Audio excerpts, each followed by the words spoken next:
Hello everyone, welcome to maths world. कैसे हो आप लोग? आई होप बहुत ही बेहतर होगे। तो आज हम बात करने वाले हैं अपने विद्युत चैप्टर के पार्ट 5 के बारे में। और बच्चों, मैंने इसमें बताया था कि ओम्स लॉ के बाद मैंने एक ऐसे पॉइंट के बारे में बात करनी थी जो कि आपके एग्जाम को लेकर बहुत ही ज़्यादा इंपॉर्टेंट है। मतलब कि इतना समझ लो कि इस पे ही पूरी की पूरी कहानी बन रही है आजकल। ठीक है, तो देखो, ये है हमारा रेजिस्टेंस यानी कि प्रतिरोध। जो हमारा इलेक्ट्रिक रेजिस्टेंस होता है या फिर हम विद्युत प्रतिरोध बोलते हैं जिनको, वो एक्चुअल में होता क्या है यार? नाम से ही समझ में आ रहा है कि प्रतिरोध, यानी कि इसका मतलब है वो क्या कर रहा है, वो रेजिस्ट कर रहा है, मतलब किसी का अपोज कर रहा है ना। तो इस तरीके से समझो कि प्रतिरोध का मतलब अपोजिट, मतलब अपोज, एक तरीके से वो क्या कर रहा है, रेजिस्ट कर रहा है। अब सुनो, उसमें परिभाषा में आपको यही बताना है कि एक्चुअल में ये किसका अपोज कर रहा है। समझो, देखो, किसी चालक का वह गुण जिसके कारण विद्युत धारा, किसमें भाई? विद्युत धारा के प्रवाह में बाधा उत्पन्न होता है, उसे हम क्या कहते हैं? चालक का प्रतिरोध या विद्युत प्रतिरोध कह देते हैं। सीधा सा एकदम सिंपल सा भाई परिभाषा है। ये परिभाषा आपके इंपॉर्टेंट हो जाते हैं भाई, क्योंकि ये एग्जाम में आपके पूछे जाते हैं। देखो, तो परिभाषा याद करना है। अब समझो, अब कुछ बच्चे हैं जो कि एग्जाम में जो है ये मान लो प्रतिरोध के बारे में तो लिख दी है, चलो मान लो परिभाषा ठीक है, लेकिन उन्होंने परिभाषा में उन्होंने क्या रखा भाई? ये वाला फॉर्मूला उठा के रख दिया। उनकी सबसे बड़ी गलती यही होती है यहाँ पे, समझ रहे हो? तो जिस प्रतिरोध की हम बात कर रहे होते हैं एक्चुअल में वो इसके फॉर्मूले पे नहीं लिखा जाता भाई। देखो, अब वो प्रतिरोध जो हम बात कर रहे होते हैं, जब परिभाषा आप लोग लिखोगे ना, तो ये वाला फॉर्मूला आपको लिखना है, ये वाला फार्मूला आपको लिखना है। क्यों सर? क्योंकि ये वाला ना ओम्स लॉ के लिए है भाई, ये ओम्स लॉ के एक नियतांक है, समझ रहे हो?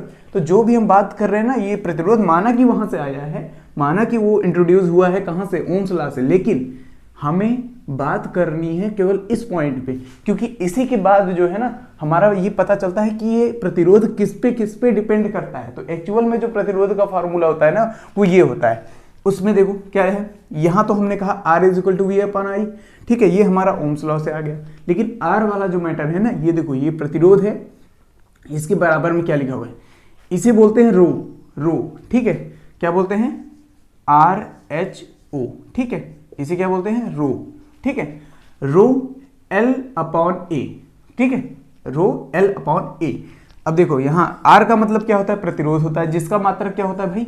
ओम होता है। रो विशिष्ट प्रतिरोध होता है, या फिर उसी को हम बोल देते हैं प्रतिरोधकता, समझ रहे हो? प्रतिरोधकता, उसका मात्रक क्या होता है? ओम मीटर, ठीक है। अब समझो, ये होती है L, हमारी लंबाई होती है जिसका मात्रक मीटर होता है, और A हमारा अनुप्रस्थ काट क्षेत्रफल होता है जो कि मीटर स्क्वायर है। अब सर अब यहां पर हमें एक बात नहीं समझ में आ रही कि सर एक्चुअल में ये अनुप्रस्थ काट क्षेत्रफल होता क्या है। अब समझो, ये देखो, मैंने कहा ये वायर है, ये क्या है? एक तरीके का वायर है, मान लो, ठीक है। अब यहां पर देखो, ये पूरा एकदम प्लेन है, यहां पे बिल्कुल ये वाला एकदम प्लेन है, लेकिन लग रहा है कि एकदम, मतलब यहां पर एक सर्किल बनी हुई है, बिल्कुल एकदम आपको समझ में आ रहा होगा। देखो ध्यान से, अब इधर देखो, ये हमारा जो दिख रहा है ना, ये एक्चुअल में अगर हम इसको इस मार्कर को अगर हम यहां से ऐसे बीच से काट दे, तो क्या एक्चुअल में ऐसे दिखेगा? एक्चुअल में ऐसा दिखेगा, ठीक है। अगर ऐसा दिखेगा तो यही हमारा ये जो क्षेत्रफल है ना, ये वाला क्षेत्रफल, इसी को हम बोलते हैं क्या? अनुप्रस्थ काट क्षेत्रफल, ठीक है। इसी को इंग्लिश में अगर हम बोल दें तो क्रॉस सेक्शनल एरिया बोलते हैं। क्या? क्रॉस सेक्शन एरिया, ठीक है, क्रॉस सेक्शनल एरिया, समझ गए? तो ये हमारा क्या है? मीटर स्क्वायर इसका मात्रक होता है। तो आप लोग क्षेत्रफल जानते हो ना, क्षेत्रफल का जो मात्रक होता है एक्चुअल में वो मीटर स्क्वायर होता है, बिल्कुल। तो अब वही हमारी कहानी है। तो अब समझ में रखना कि ये बात जो है आपको, जब भी आप एग्जाम में जो लिखोगे, एग्जाम में अगर आप लोग लिखोगे तो कौन सा फॉर्मूला लिखोगे? ये वाला लिखोगे, ना कि ये वाला। समझ गए? यहां तक बातें समझ में आ गई? बिल्कुल, इसको आप लोग मिटा देना, ये वाला लिखना है, ठीक है। और ये होता है रो। अब एक्चुअल में सर, अब यहां से हम कह देते हैं कि इसका मात्रक होता है ओम मीटर, लेकिन हमें ये नहीं पता कि रो का अगर हमें याद नहीं रहा, मान लो कि जैसे इसका मात्रक हमें याद नहीं रहा, तो हम कैसे करेंगे? तो देखो, इसी को मैं यहाँ पर आपको दिखा रहा हूँ कि एक्चुअल में कैसे निकाला जाता है। देखो, ये हमने कहा कि अगर रो है ना, तो रो को एक साइड में रखे रहो, इसको उठा के जो है ना इस साइड में भेज दो, इसको उठा के पलट के इस साइड में भेज दो। तो मैंने कहा rho is equal to R into ऊपर आ जाएगा ए अपॉन एल। समझो, अब हमने कहा रो का मात्रक क्या है, आर का मात्रक क्या है, ओम, बिल्कुल, मल्टीप्लाइड बाई ए का मात्रक क्या है, मीटर स्क्वायर, इसका मात्रक क्या है, मीटर, एल का, तो मीटर से मीटर गया, ठीक है, तो यहाँ क्या आ गया, ये हमारा आ गया ओम मीटर। समझ में आ गया? इस तरीके से मात्रक आपको याद रखना है। तो कभी भी अगर डायरेक्टली फॉर्मूला बन जाए तो ये वाला भी आप लोग याद रखना, ठीक है। तो इस तरीके से दोनों को मैंने बता दिया, ठीक है। तो अब हम बात कर रहे हैं कि ये सर ये किस पे डिपेंड करते हैं। डिपेंड मतलब किस पे निर्भर करते हैं। किनको बढ़ा दिया जाए तो रेजिस्टेंस बढ़ जाएगा, किसको घटा दिया जाए तो रेजिस्टेंस घट जाएगा, ठीक है। तो इन सब चीज़ों के बारे में मैं अभी बताने वाला हूँ, क्योंकि ये बहुत ही ज़्यादा इंपॉर्टेंट। एक नंबर में सवाल तो पहली बात तो एक नंबर में सवाल अगर बन गया तो बन गया, लेकिन इतना जरूर याद रखना कि 4 से 6 नंबर में जरूर बनता है यार ये। तो बच्चों जैसे यहाँ देख सकते हैं आप लोग कि हमने यहाँ पर 2 ऐसे पॉइंट लिखे हैं कि जो कि डायरेक्ट डिपेंड करते हैं, लेकिन इसके अलावा 2 और ऐसे पॉइंट हैं जिस पे वो डायरेक्टली डिपेंड करते हैं। समझो, मैंने कहा कि ये जो रेजिस्टेंस है, ये जो प्रतिरोध है ना, वो 4 चीज़ों पे डिपेंड करता है, यानी कि 4 चीज़ों पे निर्भर करता है। पहला हमारा लंबाई हो गया, ठीक है, यानी कि अगर तार की लंबाई कुछ है, अगर उसको बढ़ा दिया जाए तो वो बढ़ जाएगा, घटा दिया जाए तो घट जाएगा, ठीक है। और दूसरी बात हम बता रहे हैं कि जो हमारा प्रतिरोध है वो इनवर्सली प्रोपोर्शनल होता है किसके, अनुप्रस्थ काट क्षेत्रफल के। यानी कि हम कह सकते हैं कि अगर हमने उसका जो क्षेत्रफल है, उसकी जो मोटाई है, यानी कि ये जो मोटाई है ना, अगर इसको मैंने बढ़ा दिया तो वो क्या हो जाएगा, रेजिस्टेंस क्या हो जाएगा भाई, अगर नीचे वाला बढ़ाओगे तो ऊपर वाला घट जाएगा, इनवर्सली प्रोपोर्शनल है ना। तो इस वजह से हमने कहा अगर इसकी मोटाई बढ़ा दी तो क्या कहते हैं, हमारा जो रेजिस्टेंस है वो क्या हो जाएगा, घट जाएगा, ठीक है। और वहीं पर हमने इसको क्या कर दिया, तार को अगर हमने पतला कर दिया तो वो क्या हो जाएगा, उसका रेजिस्टेंस क्या हो जाएगा, बढ़ जाएगा। तो यही कहानी है। तो ये तो हो गए 2 पॉइंट। सर अब तीसरी बात आती है टेम्परेचर पे। ये मतलब तापमान पे, जो रेजिस्टेंस है ना वो तापमान पे डिपेंड करता है। सर अगर हमने तापमान बढ़ाया तो किसी चीज का रेजिस्टेंस जो है, देखो ये इनवर्सली प्रोपोर्शनल होते हैं बेसिकली, ठीक है। तो इसको हम ये कह सकते हैं कि अगर हमने कहा, जैसे हमने नहीं, इनवर्सली नहीं, ये डायरेक्टली प्रोपोर्शनल होते हैं। तो हमने कहा अगर रेजिस्टेंस बढ़ा दिया जाए तो हमारा जो तापमान है वो भी बढ़ जाएगा। तो अब समझना जो है, देखो अब चौथा पॉइंट जो है हमारा वो पदार्थ पे डिपेंड करता है। किस पे डिपेंड करता है जी, पदार्थ पे। यानी कि अगर हमने कहा कि भाई पदार्थ ही अगर बदल दिया जाए, जैसे लाइक हमने कहा नाइक्रोम का बना दिया या फिर कॉपर का बना दिया, ठीक है। तो जो कॉपर वाला होता है ना वो मतलब और जो नाइक्रोम वाला होता है, तो नाइक्रोम वाला इसके कंपैरिजन में उसकी रेजिस्टेंस, यानी नाइक्रोम की रेजिस्टेंस जो है 60 टाइम्स, यानी कि 60 गुना ज़्यादा होता है। इसका मतलब ये है कि हम ये, इसलिए तो हम लोग हीटर में नाइक्रोम का यूज़ करते हैं, क्योंकि जितना ज़्यादा अवरोध उतना ज़्यादा तापमान। समझ गए? तो मैं उसको बताऊंगा। खैर मैं इसके बाद इन दोनों के बारे में अभी थोड़ी देर बाद मैं डिस्कस करूंगा। पहले इन दोनों के बारे में हम लोग डिस्कस कर लेते हैं, क्योंकि यहाँ से ना क्वेश्चन आपके बनते हैं। यहाँ से क्वेश्चन इस तरीके से बनते हैं कि अगर हमने इसको बढ़ा दिया, इसको घटा दिया, तो आप बताओ कि रेजिस्टेंस पे क्या इफेक्ट पड़ेगा। तो ऐसा सीन है, समझ रहे हो? तो देखो, तो मैंने कहा जैसे इधर देखो, चालक तार की लंबाई पर जो है ये क्या करता है, डिपेंड करता है, यानी कि निर्भर करता है। तो किसी चालक का प्रतिरोध उस चालक की लंबाई के समानुपाती होता है। समानुपाती का मतलब आप जानते हो, मैंने बताया अच्छे तरीके से, ठीक है। तो अब हमने कहा कि समानुपाती का मतलब अगर हमने R को अगर हमने बढ़ाया तो हमारा जो है L जो है, ये मतलब जो हमने R को अगर मैंने कहा अगर L को बढ़ा दिया, एक सेकंड उल्टा है, हमने कहा L को अगर हमने बढ़ा दिया तो R जो है हमारा बढ़ जाएगा, बिल्कुल। सेकंड कंडीशन ये होती है कि अगर हमने L को घटा दिया तो हमारा जो R हो वो भी क्या हो जाएगा, घट जाएगा। जितना गुना बढ़ाओगे उतना गुना बढ़ जाएगा, जितना गुना घटाओगे उतना गुना घट जाएगा। ये बात कहानी समझ में आ रही है? अब देखो, अनुप्रस्थ काट क्षेत्रफल पर निर्भर करता है। सेकंड पॉइंट ये है कि किसी चालक का प्रतिरोध जो है उस चालक के अनुप्रस्थ काट क्षेत्रफल के व्युत्क्रमानुपाती होता है। व्युत्क्रमानुपाती मैंने बताया कि 1/, में लिख दोगे तो वो व्युत्क्रमानुपाती हो जाता है, यानी कि इनवर्सली प्रोपोर्शनल, ठीक है। तो अब समझो, अगर मैंने कहा कि अगर हमने कहा A को जो है हमने अनुप्रस्थ काट क्षेत्रफल A को अगर हमने बढ़ाया सपोज, तो हमारा जो R है ना वो घट जाएगा। समझ गए? जैसे हमने कहा, अगर एग्जाम्पल के तौर पे मैंने कहा कि A को जो है हमने कितना बढ़ा दिया भाई, 2 गुना, ठीक है। अगर हमने इसको 2 गुना बढ़ा दिया तो जानते हो ये जो हमारा R है ना वो क्या करेगा, ये जो आर है वो हमारा 1/2 मतलब हाफ हो जाएगा। तो समझ के चलो, ऐसे ऐसे रिलेट करते चलो ना कि अगर हमने यहाँ 2 लिखा तो यहाँ पे 2 नीचे 2 आ जाएगा, ठीक है। यहाँ पर अगर 3 लिख दिया तो यहाँ नीचे 3 आ जाएगा। तो इस तरीके से तो 1/3 अगर ये हाफ हो जाएगा मतलब आधा हो जाएगा, यहाँ 2 गुना यहाँ आधा, समझ गए। तो इस तरीके से रिलेट करता है। अब समझो, अगर यहीं पे मैंने कह दिया कि अगर हमने कहा कि भाई ए को अगर हमने घटा दिया तो हमारा जो आर है वो क्या हो जाएगा, बढ़ जाएगा, ठीक है। ए को हमने घटा दिया, बिल्कुल पतला कर दिया। ए का मतलब क्या है, मोटाई और पतला, मतलब मोटाई की बात कर रहा है कि अगर हमने ए को बढ़ा दिया मतलब इसका क्षेत्रफल को बढ़ा दिया यानी मोटा कर दिया तो हमारा क्या हो जाएगा, रेजिस्टेंस जो है घट जाएगा। और अगर हमने इसको पतला कर दिया और पतला कर दिया, जैसे पतली पतली मतलब लाइट वो नहीं आती तार, तो अगर उनका रेजिस्टेंस मोटे मोटे तारों के कंपैरिजन में ज़्यादा होता है हमेशा, समझ रहे हो। तो इस तरीके से बात होती है, ठीक है। तो इधर देखो, हमने कहा अगर ए को आपने क्या किया, घटा दिया। मैंने कहा अगर इसको मैंने कहा 2 गुना, मैंने कहा घटा दिया, 2 गुना मैंने घटा दिया, तो कितना गुना बढ़ जाएगा भाई, ये 1 बाई क्या हो जाएगा, आप बताओ क्या हो सकता है। अगर यहाँ 2 रखोगे, यहाँ ले तो 2, ये 2 गुना बढ़ जाएगा, ये क्या हो जाएगा, 2 गुना बढ़ जाएगा। यहाँ तक समझ में आ गया, यहाँ तक समझ में आ गया भाई, सीधी सी बात है। सर नहीं समझ में आया, इसमें नहीं समझ में आया, बिल्कुल नहीं समझ में आया होगा, चलो कोई बात नहीं, मैं दिखाता हूँ। ये हमेशा किसके फॉर्म में होता है, 1 बाई के फॉर्म में होता है। मैंने कहा यहाँ से नीचे कर दो, अब समझ में आ रहा है क्या वही रिलेशन है, बिल्कुल। सॉरी, इसको मैंने घटाया था ना, तो अगर 2 को इधर घटा दिया तो इधर 2 गुना बढ़ जाएगा। ये आधा हो गया, अगर हमने कहा आधा कर दोगे तो ये क्या हो जाएगा, 2 गुना बढ़ जाएगा, इस तरीके से। चलो, तो यहाँ तक बातें समझ में आ गई, ठीक। तो 2 पॉइंट है, देखो मैंने इसको यहाँ पर इस तरीके से दिखाया है, लेकिन आपको टेंशन लेने वाली बात नहीं है, क्योंकि मैं जब क्वेश्चंस आएंगे ना, मैं आपको दिखाऊंगा क्वेश्चंस पे, बहुत ही ज़्यादा इंपॉर्टेंट क्वेश्चन बनते हैं भाई इस पे, मतलब मैं दिखाऊंगा आपको क्या क्या करना है, ठीक है। तो अब ये हो गए आपके 2 पॉइंट। अब हम बात कर रहे हैं टेम्परेचर यानी कि तापमान और पदार्थ पर, ठीक है।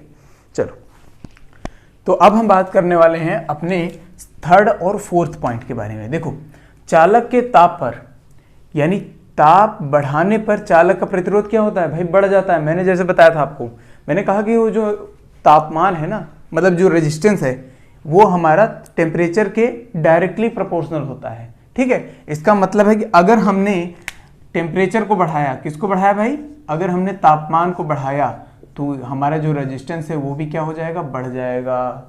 सिंपल सी बात है, ये बात समझ में आई, बिल्कुल कोई दिक्कत भाई, वही वाली रूल है ये वाला, समझ रहे हो। जैसे लेंथ बढ़ाया तो आपका रेजिस्टेंस बढ़ जाएगा, वैसे ही हमारा टेम्परेचर बढ़ाया तो हमारा रेजिस्टेंस भी बढ़ जाएगा। ये हो गई आपकी तीसरी पॉइंट। अब चौथी पॉइंट के बारे में बात करते हैं कि चालक के पदार्थ पर। अब समझो, ये बहुत ही ज़्यादा इंपॉर्टेंट पॉइंट है, क्योंकि इस पर 2 चीज़ें हैं।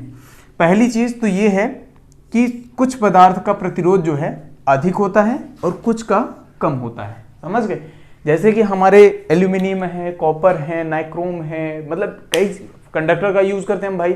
नॉर्मली सिल्वर का भी यूज़ करते हैं हम लोग, ठीक है। सिल्वर का यूज़ ऐसे नहीं होता है, किसी मतलब लाइक लैपटॉप वगैरह में हो जाता है, जो कॉस्टली होते हैं, जो इक्विपमेंट ऐसे होते हैं जो बहुत ज़्यादा कॉस्ट कैरी करते हैं, ठीक है। तो उनकी मैं बात कर रहा हूँ।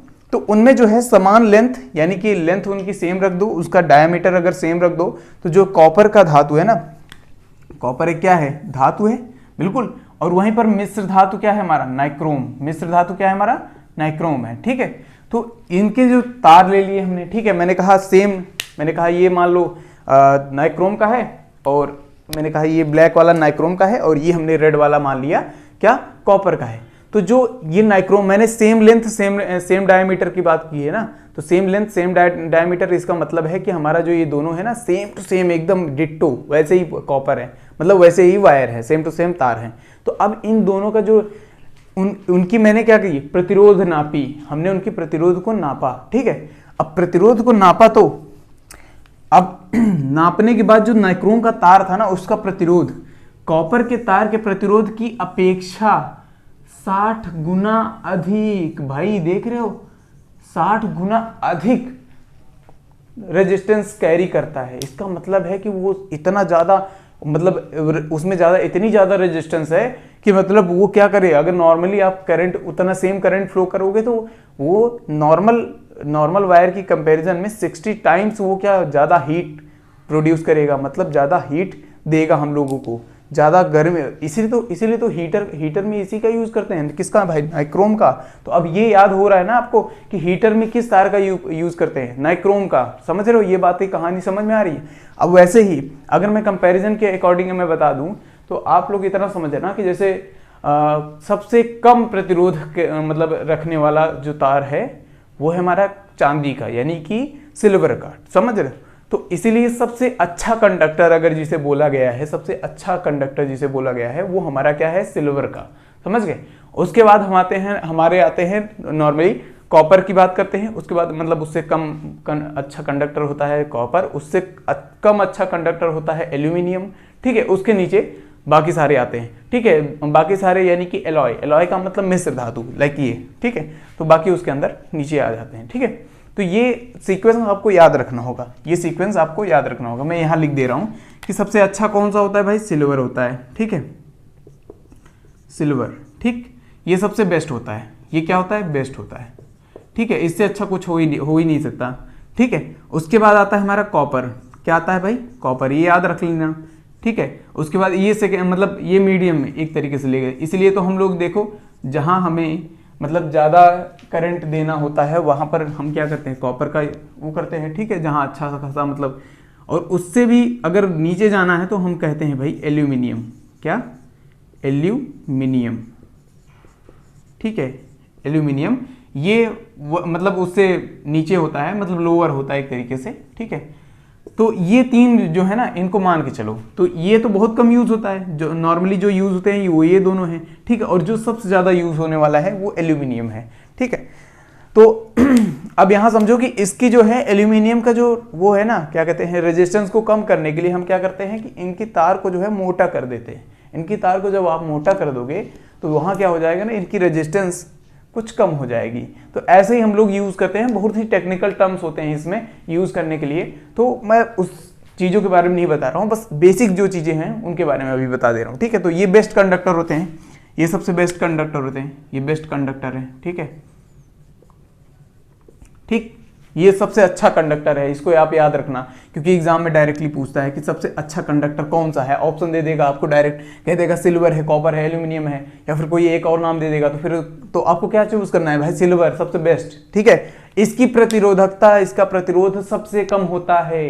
इसकी जो प्रतिरोधकता होती है ना वो सबसे कम होती है। प्रतिरोधकता क्या होती है सर, वही रो बात हुई थी ना, वो रो ये वाला, ये वाला, ये हमारा सबसे ये कम होता है, किसका, सिल्वर का। समझ रहे हो, क्योंकि ये ही एक ऐसा टर्म है, यानी कि प्रतिरोधकता, यानी कि हमारा जो स्पेसिफिक रेजिस्टेंस जिसे हम बोलते हैं, वो हमारा केवल और केवल किस पे डिपेंड करता है, चालक के पदार्थों पर। यही मैंने बात बतानी है, समझ रहे हो। तो चालक के पदार्थों पर कौन कौन डिपेंड करता है, कौन कौन निर्भर करता है।